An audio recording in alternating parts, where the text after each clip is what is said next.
Bonjour, Madame Le Boutillier. Bonjour Mirko. Ça va bien? Oui, ça va bien. On respecte toujours les règles de sécurité pour empêcher la propagation du COVID-19. Donc, pour la population, on va préciser la date de notre enregistrement. Nous sommes vendredi le 20 mars et la raison de notre discussion aujourd'hui, naturellement, c'est faire le point sur la COVID-19. On parlait en préparation d'entrevue qu'on voulait débuter en parlant naturellement du fameux respect des règles qui est fort important dans la situation actuelle et on voulait rappeler ce fait-là à la population. Ben effectivement, Mirko, l'importance là de respecter les règles d'hygiène, puis de respecter ce que le gouvernement du Québec et ce que le gouvernement fédéral demande à la population. Et ça, là, c'est au niveau des familles, des enfants, des adolescents, des adultes et des aînés. Et puis pourquoi on doit respecter les règles, puis de demeurer à la maison, puis de se garder, de se protéger, puis de s'isoler, c'est vraiment pour faire en sorte parce que le virus est dans la place, le virus est partout à travers le monde. Ce qu'on veut faire en isolant les gens, c'est ne pas donner de chance au virus de se reproduire et se reproduire et se reproduire. Donc, on veut empêcher le plus possible la propagation du virus et on a tous une responsabilité, chacun à ce niveau-là. Puis, je le dis aujourd'hui, puis pour moi, c'est important. J'ai travaillé dans le système de santé pendant longtemps, puis on a nos premiers répondants. Ça fait que tous nos gens qui sont dans la santé, qu'on connaît, là, puis tous les matins, sur les 3 chiffres, les gens qui se lèvent pour se rendre à l'hôpital, nos médecins, nos infirmières, les aides-soignants, les gens qui font l'entretien ménager, tous les gens là qui travaillent sur les systèmes informatiques, l'administration à l'hôpital, on se doit de protéger ces personnes-là et c'est à nous, à la population, de les protéger en respectant les règles parce qu'ils font leur travail, ils sont là pour nous soigner, ils sont là pour prendre soin de la population, puis des gens qui sont malades, parce qu'on a des gens qui sont malades aussi, qui nécessitent des soins de santé. Donc, on veut protéger toutes ces personnes-là, on veut protéger les ambulanciers, on veut protéger les gens qui travaillent dans les municipalités, on veut protéger les gens qui travaillent dans les médias comme vous, là, Mirko, qui, tu sais, avec les émissions qu'on peut enregistrer aujourd'hui là, pour donner de l'information à la population, on a cette obligation-là de respecter les gens. Donc, quand j'entends du monde dire, puis surtout au niveau des personnes âgées, de toute façon, là, gars, moi, là, je ne veux pas m'empêcher de sortir puis d'aller prendre mon café au centre d'achat parce que m'a mourir pareil, là. Ben écoutez, pensez là à tous les gens qui travaillent actuellement puis qui ont à cœur la santé de la population, puis pensez là à tous les gens au niveau du gouvernement actuellement là qui travaillent très fort. On est dans nos bureaux, on continue de travailler là pour aider puis trouver des solutions, mettre des programmes en place. Tu sais là au niveau des fonctionnaires, au niveau des élus, ça fait que de grâce. C'est pas compliqué. Le message, c'est on reste à la maison. C'est vraiment là, c'est le moins possible. On sort à moins d'une urgence. Si j'ai besoin de quelque chose à l'épicerie, je rentre, je vais chercher ce que j'ai besoin, puis je sors. Je suis pas obligée de toucher à toutes les tomates, puis à toutes les cannes que sur les tablettes. Je prends ce que j'ai besoin, je paye, puis je sors. C'est d'être conscient qu'en étant solidaire des mesures qui ont été mises en place, on protège du même coup les gens de la première ligne, on se protège soi-même et puis on se donne l'ensemble des outils pour bien faire face là, aux défis qu'on a à relever face à la COVID-19, là, qu'on a à relever, bien, excusez-moi. Effectivement, puis c'est vraiment une question là c'est vraiment une question de santé publique là, et plus on va être sévère dans notre façon de nous comporter, ben plus on va régler là, la situation là beaucoup plus rapidement. Puis on le voit actuellement, il y a moyen de bien faire les choses. Ça fait que j'invite les gens là à écouter puis à suivre au niveau des informations qui sont données à la télévision.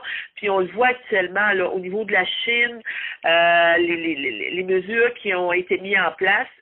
fait en sorte qu'après 2 mois, ils recommencent à avoir des activités. Donc, on veut pas que chez nous, là, ça dure des mois et des mois et des mois, parce qu'il y a des gens qui n'ont pas respecté les règles d'hygiène de base. Fait que c'est pas compliqué, on reste à la maison. On peut s'appeler, on peut y aller avec du FaceTime, on peut y aller avec tous les moyens technologiques qu'on a à notre disposition. Ceux qui veulent sortir, ben, s'ils ont un balcon, ils sortiront sur le balcon, on peut se promener sur nos terrains.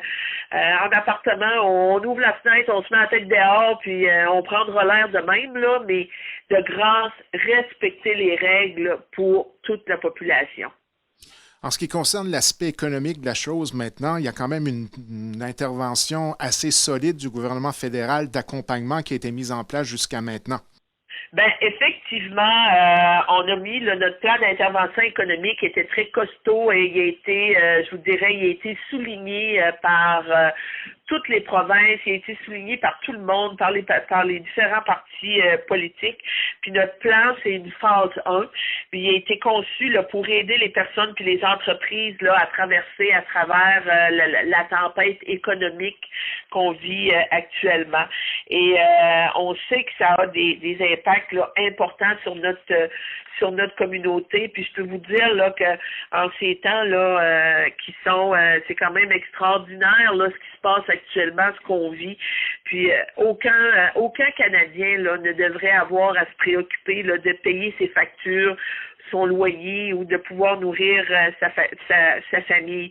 Donc, on a apporté un plan qui va amener là une aide aux Canadiens puis aux entreprises qui en ont le plus besoin.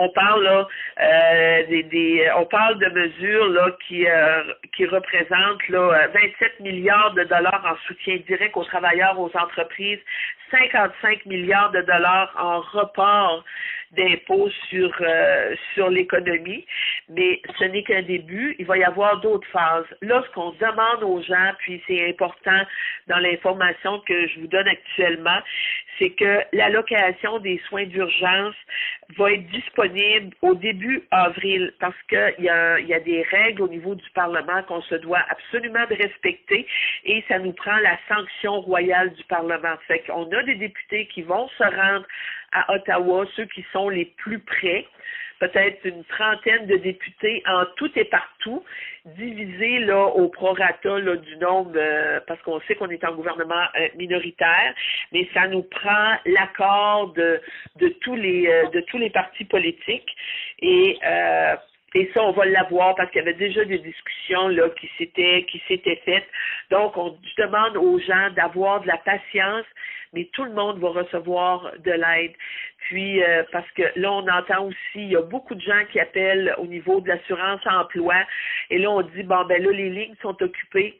Faut aussi, là, oui, c'est vrai que les lignes sont occupées, mais ce que je veux dire aux gens, écoutez, les fonctionnaires qui travaillent au niveau du gouvernement fédéral sont aussi des gens qui ont des familles, sont aussi des gens qui vivent avec toute la situation actuelle de la pandémie, là, de la COVID-19, mais on va y arriver, ils travaillent très fort, ils sont dédiés à répondre à la population. Fait qu'on demande aux gens de rester calmes, d'être patients et on va pouvoir, là, comme on l'a dit, là, le programme qu'on a mis en place, c'est la première phase, mais on va pouvoir répondre aux besoins de la population. En terminant, Madame Leboutillier, en ce qui concerne plus spécifiquement les pêches dans notre secteur, on sait que ça arrive à grands pas d'ici 2-3 semaines. Est-ce que pour le moment, on pense être en mesure de pouvoir débuter des activités comme à l'habitude ou on est toujours en mode attente et analyse de la situation? Bon, ben, la dernière fois, là, on s'était parlé, la situation a déjà beaucoup changé, là, depuis, en l'espace d'une semaine, puis je vous dirais que la situation change de jour en jour. Fait que ce qu'on avait comme gros enjeu à régler, c'était au niveau des travailleurs étrangers saisonniers, et on en a besoin dans tout le secteur agroalimentaire au Canada, autant, puis quand je parle agroalimentaire, c'est tout ce qui touche l'alimentation. Donc, l'agriculture et le secteur des pêches. On a plus de 70 000 travailleurs étrangers saisonniers là qui répartis à travers le Canada et dans nos usines chez nous, dans le comté, c'est 35% des employés d'usines qui sont des travailleurs étrangers saisonniers. Fait que la situation a été réglée cette semaine. On a dit oui, on va avoir accès aux travailleurs étrangers saisonniers, sauf qu'actuellement, au niveau du comité, ils sont en train de travailler avec les partenaires des industries pour voir les détails. Comment on va recevoir ces personnes-là, comment on doit, parce que notre priorité demeure toujours de protéger la santé des Canadiens, la santé des Gaspésiens puis des Madelinots. Donc, les détails techniques, on les a pas actuellement, mais ça va être annoncé sous peu. Et je peux vous dire que les gens, là encore, on travaille très fort à trouver des solutions. Mais on n'a pas d'échéancier à l'heure où on se parle. Mais ce qu'on me disait, là, puis comme Mirko, tu l'as mentionné, la pêche doit commencer bientôt.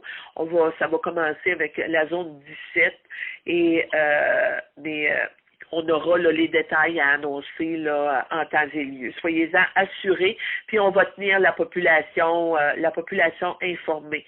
Et je vous dis là, l'autre chose aussi qui est importante, parce qu'on entend toutes sortes de rumeurs, puis des fois des rumeurs là ça n'a pas de bon sens, là, ça n'a vraiment pas d'allure, là. Fait que allez vérifier là sur des sites où vous allez recevoir la vraie et la bonne information.